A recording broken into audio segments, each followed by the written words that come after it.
Hi అండి, అందరూ నమస్కారం. నా పేరు గోపి వర్మ. నేను రాయలసీమ ప్రేమకథ మూవీ డైరెక్టర్ని. సో మీ అందరికీ తెలిసిన విషయమే, మన మురళీ నాయక్ గారి గురించి ఒక డెమో ఫిల్మ్ చేస్తున్నా. ఆ టైటిల్ ఏంటంటే దేశం కోసం మనలో ఒకరు అనమాట. అంటే దేశ సరిహద్దులో మన కోసం పోరాడే ఆ రక్తం చిందించిన ద గ్రేట్ గొప్ప వ్యక్తి గురించి ఆ దేశం కోసం మనలో ఒక అనే డెమో ఫిల్మ్ చేయడం చాలా హ్యాపీగా ఉంది. అది చాలా గర్వంగా ఉంది. అలాగే చాలా హ్యాపీగా ఫీల్ అవుతుంది. ఎందుకంటే ఒక మంచి కంటెంట్తో ఒక చాలా మెసేజ్ వాడడంతో నేను బాగా చేశాను. చాలా హ్యాపీగా అనిపించింది. సో ఈరోజు మనం అనంతపూర్ జిల్లా గోరింట్ల మండలం కల్లితండలో సో మన మురళీ నాయక్ గారి స్వగృహమైన వాళ్ళ ఇంటికి అయితే రావడం జరిగింది. ఇక్కడే వాళ్ళ తల్లిదండ్రులు అలాగే వాళ్ళ మామగారు కూడా ఉన్నారు.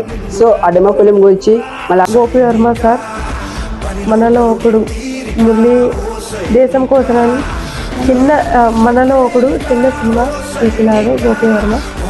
ఆ సినిమా చూడాలని అందరూ కోరుకుంటామని ఆదరించాలని మేము కోరుకుంటున్నాము. మురళీ నాయక్ తల్లిదండ్రులు. థ్యాంక్స్, ధన్యవాదాలు. అందరికీ నమస్కారం. దేశం కోసం మనలో ఒకడు మీ మురళీ నాయక్ ఈ ఫిలింని మన గోపి వర్మ సార్ గారు తీస్తున్నారు. ఈ ఫిలిం అనేది మీరంతా చూసి ఆ ఫిలింని మీరు అంతా హిట్ సక్సెస్ఫుల్గా చేయాలని కోరుకుంటున్నాము. ఈ అవకాశం మాకు ఇచ్చిన గోపి వర్మ సార్ గారికి చాలా చాలా ధన్యవాదాలు చెప్పుకుంటున్నాను.